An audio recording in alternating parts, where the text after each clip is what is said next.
Hi everybody, welcome to E-Prime for this evening. I am Daedran. No clash for Sting's 41st anniversary? Clash culture is synonymous with the highly anticipated calendar event Sting. However, this year that element of the show may be missing following last year's brawl between Fully Bad and Animosity. Isaiah Leng, promoter of the event, made the revelation while speaking with E-Prime earlier this week at the media launch held in New Kingston. These young artists don't know how to clash, and I really not going to take people to Jam World to put them in any danger. Tahir Leng, the newly minted Sting boss, acknowledged that Sting and clash culture goes hand in hand. So we can't done with the clashing, but I made us give it a break and go back to the drawing board, maybe get some of the veterans in the music thing who has done clashes in the past to come school the younger generation, so they know that, all right, this is how you go about clashing. However, Tahir cautioned that a clash is not entirely off the table. There's a possibility of clashing, but it's just who wants to.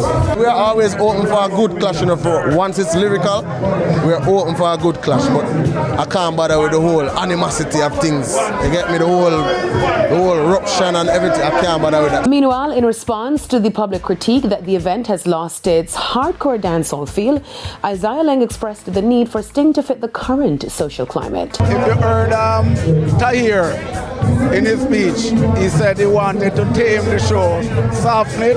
We are doing some of that because Sting is so rough, and we kind of want to change some of the culture because the time and the nature of Jamaica's culture right now, it's not conducive for a clash, really. And if you understand what I'm saying, you know. And with a low probability of a lyrical war this year, patrons will be treated to a light battle between TikTok influencers, Pops YG and 41 Busted. We have the clash that we're going to be doing is a TikTok clash.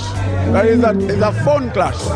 Busted and YG. Those two going to clash and it's going to be fun. Actually we were approached by TikTok artists still, really and truly. It wasn't necessarily something I had in mind as yet, but I've been looking at what the TikTokers have been doing, and they've been doing good in the entertainment field, so why not give them a platform to do something? They can't sing a song, but they can do something. I'm sure that if they go on TikTok and say, yo, we're going to do a TikTok, we're going to do a Sting this year right now, it may be very good.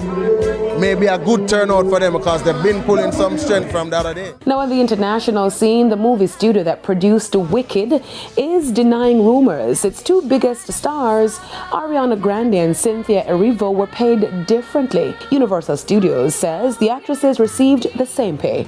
Rumors on the internet say Grande was paid more than $15 million to play her role, while Erivo just got $1 million for her role. The studio has denounced the rumors. Both women have received rave reviews for their performances, with Wicked so far being a box office success. It earned more than $160 million during the opening weekend. That's it for E-Prime this evening. I'm Daedran. Thank you for watching.